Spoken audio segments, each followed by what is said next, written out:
Hello and welcome to Talk Art. I'm Sally Rayn and I'll be your host as we delve into the world of the artist and the art that's all around us. Talk Art is sponsored by the Silicon Valley Open Studios. During the first 3 weekends in May, hundreds of local artists open our studios to the public. For more information, you can go to the website svos.org. Our guest, Margaret Washington, is an award-winning watercolor artist who paints urban landscapes and still lifes and portraits using beautiful detail and exquisite lighting in her paintings. She also writes and illustrates children's picture books. So welcome, Margaret. Thank you, Sally. So tell us a little bit about your background. You paint with such detail. Tell us, how did you start with art?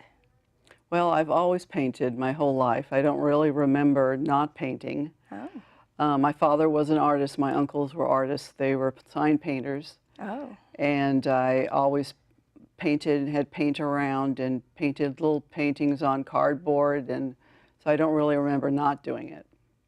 So did you get an education in art then? Yes, I have a BA in graphic design from San Jose State. And I was a graphic designer for a number of years. And then but I've always painted in watercolor. Interesting. So not the sign painting, if you're... Well, the last job I had as a graphic designer was a sign designer for a sign painting company. So I did get into a little bit of that, yeah. But watercolor is your passion. Yes, and it's definitely. Such an intricate, difficult medium to work with. So your details are so beautiful. We'll be seeing some of that. So you also teach. So tell us a little bit about that. For the last 21 years, I've taught at Old Orchard School in Campbell. It's a private school. So they have two teachers that teach art. Oh, wow. Lucky kids get art every day. And I also teach a watercolor class to adults on Saturdays. Oh, excellent. At the same place? Yes. So in Campbell, yeah, that's for the where last you're 10 based. years, I've done that too. Excellent. So tell us a little bit about the award winning. Well, I've won awards since high school in watercolors. There have been some national awards and local awards, University Art Open, the California Watercolor Society. I won second place in the signature member show. Oh. Yeah, the California Watercolor Society is a well-known society, and they have an international show once a year.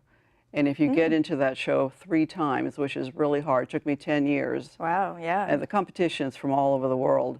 Exactly. And if you get in 3 times, then you can petition to be a signature member. And that's what the CWA at the end of my name stands for. Oh. It's a professional designation. Well, congratulations. Yeah. Well, let's take a look at some of the paintings that you've created and how you actually block them out and create them. So. Clotted Cream I did just this year. It was from a trip I took to Ireland, and that was just the table after we had lunch. That's beautiful. I really like the way the light comes from behind in that one. And it was a challenge because it's really all white. Yeah, but white it's not tablecloth, everything, but it's just a little bit of color, but that's the challenge of it. That is really beautiful. And this one I did about 20 years ago when I was doing just primarily still lifes, and that was in my dining room. Wow, look at that with the glass and the reflections. That was when I started taking photographs of my still life setups, because by the time I finished, it would take me a month or 2 months to do it. Oh, wow. The fruit would be, fruit flies, and flowers. And the flowers would be dead, and so I started doing it from photographs. That one's just got such beautiful light. This is my living room at home, and it was very intricate. Took a long time, probably took me a week just to draw it. Wow. So this is how you start. Yeah, when something is really intricate, I tend to just do it completely in one section at a time. It just keeps me going. I get the idea that this is going to work out, and I get the values set, and so then I go from section to section until it's all done. Oh, look at that. So those are pretty much complete? You wouldn't go back and... Well, sometimes I do go in because when I put in the black screen and then the fabric behind it appeared too light, so I had to go in again with more washes. And how do you keep the chair white like that? I just painted around it. Really? Wow. It's just the white paper. Oh, there you go. Not go. white anymore. Look at that. So. But I loved how the light was coming in that window. Yeah, and the wood and you do such a beautiful job with reflections. That's amazing. So we have a video that you will you show us how you actually work with the photos and how you choose your image that you're going to do. So let's take a look at that now. Okay. Looking through the camera roll, I'll find a picture that I think has potential. I like this photograph. I think it has a good lighting area here, but I want to crop it so it's even better composition. I hit Edit, then the cropping mechanism. Now see, I tried to correct the horizontal, but I want to make sure that that table in the foreground is level. So I'm going to correct it again. Then I'm going to crop it by bringing this side in, bringing this up, a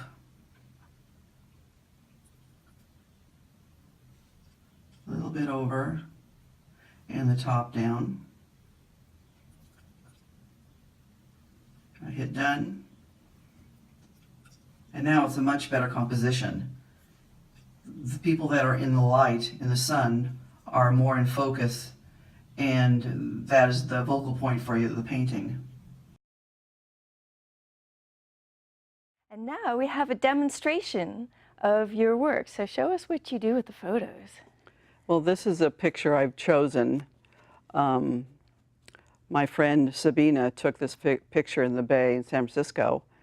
And what I do is I want to blow up this image so it fits the paper. So I know this is 8 inches and I want it to be 20 inches. So I use my reduction wheel, or some people call it proportional scale. And I find the 8-inch on here, and I line it up with the 20 inches, and it tells me I need to blow it up 250%. Oh. So I cut this picture in force and then do 4 enlargements. And then when I go to draw it, I've also drawn a line in the picture that's in force, and then I have this drawing to do one-on-one proportions, so it's much easier to draw it that way. Definitely. So I can measure down from the top how many inches and how big the building is. It's really helpful to draw it that way. Oh yes, I can see that. So this painting, I've done some work with Frisket. What is Frisket? It's masking fluid. It's just another name for masking Frisket is. And it's really important to note that you need to put your brush in a soap solution and then into the Frisket. Otherwise, it's going to wreck your brushes. Oh, no. It's very hard on the brushes. It's also hard on the paper. So I only use it sparingly. And this picture, I used it on the waves coming up the white. So it's still on there. You can see it as it looks peachy colored. And then I have it on the railing along the building and up here, because then when I paint in the side of the building, I'll do it now. You can see that it saves the white railing for me. And so I'm going to do that really quickly here. And what I do often with the first go-round for the first glaze, I will first paint with just water. Of course, this water's a little dirty, but that's okay. Why do you do that? Then when I go in with the wash, it's going to flow much easier, and you won't get the brush marks. Oh. So this doesn't look too exciting here, but it's. What type of brush are you using? This is a silver black velvet. It's squirrel and synthetic mixture. And they're pretty cheap, but they're really good. They hold a good point. So now I'm going to put the blue in. You have to remember, if you do it this way with the water down first, it's going to dilute your color even more. So you have to kind of compensate for that. But here, see how it just flows, and it will only go where the water is. It won't drip down past where I've put the water. It's almost magical how that happens. Right, yeah. Like holds the edge. Of course, there'll be more layers of shadows. So you're using blue as your Shadow shadow color, for yeah. this.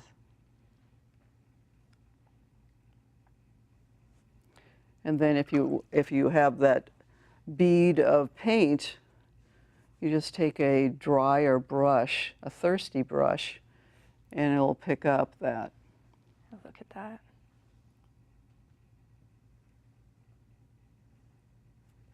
And I'll do the same thing for the roof.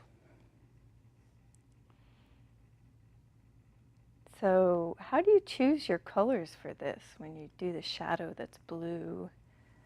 Well, it's years and years of mixing color, and I just know what combinations. You often use in art the complementary colors Right. to dull things down a little bit, make them not so bright. So I may put a little orange in the blue to make it more of a gray. So in watercolor, orange and blue make gray. Yeah, almost everything makes gray in watercolor if you mix it together. The complement, like if you do equal parts red and green, which are the complements, Right. it turns black. You can get a complete black by using the complements, especially red and green. Interesting. Now I'm going to do a little bit of work on the side of the cliff here. There are several layers I've already put in, and I'm going to put a few more, but I'm going to go with water first, so the little crevices and interest will all flow down. So that's a pretty dark background. What are you planning on painting on top? Even darker? Oh yeah, got to keep going darker and darker. It's scary when you're first learning how to paint to go dark, but you just have to kind of do it. So I'm gonna get some really dark here. This is Payne's Gray with a little orange in it, and I'm going to just put it where I put the water, and it just flows, but the edges aren't as sharp, because you wouldn't really want too sharp of edges in the area that I'm painting. Will you be adding more detail on top of that, or is that? Yeah, probably. So for you, watercolor is pure, so anything that's white is the paper? Yes. So you don't paint another white layer on top? You can't, there's no white paint. Well, technically there is, you can buy it, Right. but I don't use it. Most of watercolors don't use it. I'm going on the edge to soften the edge.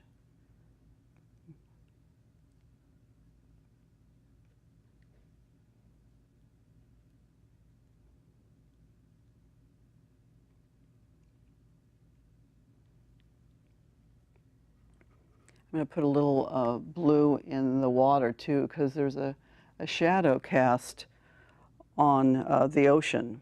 Mm-hmm. And so I'm going to start over here and make that shadow. And later when I take the Frisket off the waves here, they will be too white, so we'll have to go over that and go with a little blue paint Oh, interesting. to soften it. But very, very light. But it's all layering. And to make it lighter in watercolor, what do you do? You can scrub it if you make a mistake and you want to soften an edge or make it lighter. There's very brushes like this that are very stiff, and you can scrub it to take it off. But it's, you know, it's going to rough up the paper, so Right. you can't do a lot of detail over it.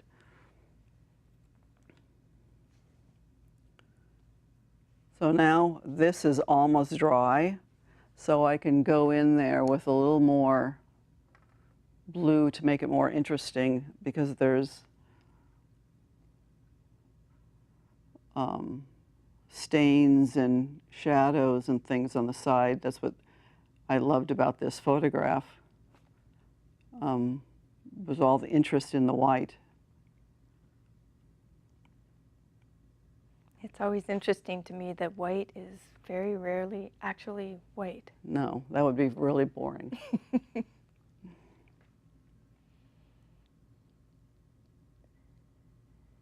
So how many layers do you think will be in that particular area by the end when you're... Which area? The wall that you're working on? Oh, probably 5 or 6 layers. There's some red bricks that show through here, and then I have to go in when this is completely dry and put in the windows. And there's little openings up here. There's a shadow underneath the roof line. Then when I take off this Frisket, I will have the railing show, but the railing isn't just white, it's got shape. So there's a shadow on one part of it. It's very minute, but it will make a difference. So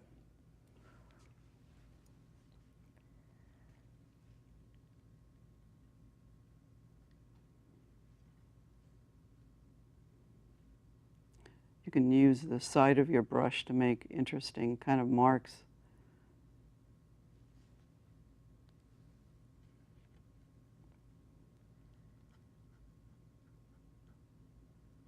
Those are really interesting details. Well, you brought some other images of landscapes, and then we can take a look at some of your portraits. So let's take a look at those now. This one is San Francisco Bay. Wow, I can really see the beautiful blues and the shadows that you did on that. Tell me a little bit about that. Yeah, I love that image. I think the most exciting part of it is the sail with the shadows on the sail and the flag that it just kind of really hits the sun. So the flag is kind of the brightest thing in the photograph, really, or the image. That was one of the first pictures I did with a ocean scene where it had waves and the white caps. And so that was kind of a challenge. I did use Frisket for that. For the waves? To save the white of the tops of the waves. Yeah. I used a really bristly brush to put that on. This is Copenhagen sunset with the sun going down. It's so pretty with the colors. I really like the way that where it's really bright, all the detail is gone. You know it's there, you know there are masks there, but... The masks disappear where the sun is. Yeah, I just follow what the photograph has. And it's just all the detail that I love. But the darks were a challenge. That's really a dark painting. Oh, yeah. This is American Window, which is a reference to Chagall.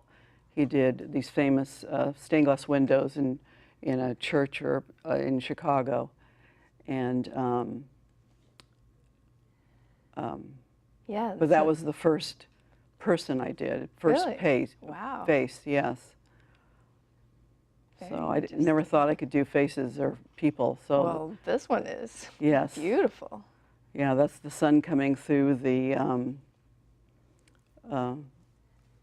Yeah, it's the the trees. light and the yeah. hammock and having different shapes on their arms and everything. What I notice about that is the little girl's hand Hmm. sort of disappears in the light at the top. Yeah, and it just glowing. bleaches it out. Very interesting. And painting all the dark between all the netting. I didn't Wow. use Frisket for that. Ooh. I just painted all Yeah. the little dark areas. It's kind of tedious, but you know, I think it was Beautiful. the best way to do it. Yeah, the irregularity of it is beautiful. Yeah. Oh, this one's beautiful. This was a commission. Oh, very Those nice. are two girls that I actually taught at Old Orchard, and they're in high school and college now. But that was a challenge because they're smiling, and it's just one of the hardest things to do is paint people that are smiling. It kind of, Really? yeah, it's easy to make them look like they're chicklets or Oh, yeah, you know, chipmunks. yeah, or something. It's Yeah. just, you know, it's a hard thing to do, but it turned out pretty good. Yeah, no, those are, you can definitely tell they're sisters. Hmm. This is a boy in leaves, Oh, look at the light and on yeah, his I love hair. the how the light captures in his hair. I did use Frisket for those little wisps of hair, but I also wanted the focus to be on his face and his hair, and then all the leaves are, if you look closely, they're all done very loosely, Right. and it's just shapes and colors. And the background, Mhm. wow, it's so dark. It's unusual for watercolor to have that. Yeah, it's lots of layers of paint. Yeah. So did you paint then any more color on those hairs, or are those white? Did you leave them? Very few of them are white. Oh, Some of them have a little bit of color, and maybe and they also have different variations of color in one strand. This is my husband. and he's reading. Yes, he's reading. a We were actually beautiful waiting for a painting. room at the Palace Hotel in San Francisco, and I just liked the shape of the chair. It kind of mimicked the shape of his head and his nose, and it just was, all these shapes were repeating themselves. Right, and the So, beautiful browns. Really yeah, nice. and the light hitting his forehead. Those are great. So let's take a look at your books. So you have this beautiful children's book. Tell us about, what's the story about? This is about Dutchie, who we rescued, and we thought she needed to go to the dog wash, which was an idea my husband gave me about a book that is a dog wash, but it's like a car wash. So it's a conveyor belt, and and everything comes down, and they get sprayed and all that stuff. So it's kind of a funny idea, and so I started working on the book. The whole book is a poem, and then I have 15 paintings in it of different dogs that Duchess meet, and they tell her, "You've got to go to the dog wash. It's great," and you know. Go to the dog wash. Yeah, so that's a portrait of there's Dutchie. Beautiful, Duchess, yeah. beautiful detail in this. And so here's some of the paintings that are part of it, right? That's Arthur, my daughter's dog, and he's portraying the area where they get sprayed with soap, so you have to have goggles, you know. He's got goggles. Yeah. And so this is not a very loose children's book. Sometimes there's not as many details in children's well, books. I only know how to do it one way. So here's So this another is one. Arthur getting scrubbed. That was fun. So did you take a picture of him looking that direction? I How had a did you- picture of him looking back, and so I just Googled car washes to look what Right. those would look like, and I just had to use my imagination, which is something I don't do a lot of. So it's harder to actually paint from your imagination than looking at a yeah. photograph. Oh, yes, Yeah, definitely. Yeah. Okay, and here's one more. Yeah, this one's that's my got a lot of friend's details. dog, Chewy, and that's a different view of the dog wash. So in the dogs I'll get, does he get clean in the end? Yes, at the end he gets up there and gets clean, and yep. And then this one This is from my new book, the latest. and it's called Hogwash. Hogwash. Yes, and it's about my two new dogs that I have who are very judgmental, especially Leo. And he just thinks this new dog that's walking down the street is the ugliest dog he's ever seen. And then it turns out it's a pig. And so then they still think that he should go to the dog wash because he must be dirty if he's a pig, you know. So anyway, that's So that's the premise. the so message this is, in the book. So yes. this book is coming soon. Yes, yes. Excellent. Well, these are beautiful paintings for the books and really interesting. So I'll definitely take a look at the poetry. Yeah. So you wrote the poem as well? Yes, uh-huh. Oh, very nice. Cool. So where can people see your art? Do you have art shows, website? Tell us a little bit about where we can see more. Yeah, I do have a website, and I do the Silicon Valley Open Studios, of course. I've done it for quite a number of years. And I also do Nagley Park Open Studio. Where is that? That's in part of San Jose, and that's in June every year. And then I'm in juried shows like California Watercolor Society and the National Watercolor Society, and there's different groups that have shows, juried shows, and so I show in that way too. But I also have lots of commissions. So I have like 5 commissions I still have to do. Oh, that's great. So got them lined up. Yes. Excellent. So I'm busy. Yeah. So when you work with a commission, does the person choose the photo and work with you that way? Sometimes, but I have control over what photograph.